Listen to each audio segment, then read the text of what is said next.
Nú nó chè lỡ tôi nụ chè từ nó nó lỡ nụ chuông cầu li muốn muốn chè hàng nữa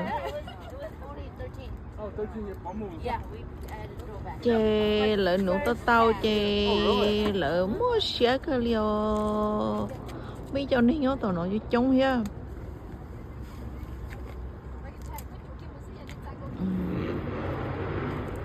chè xếp là lỡ nụ bắt tao chè nữa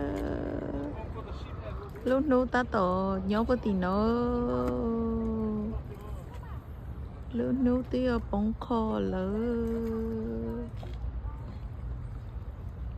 cho tí này nó lỡ tốt nụ chè hàng cơ li lỡ chống cơ li đó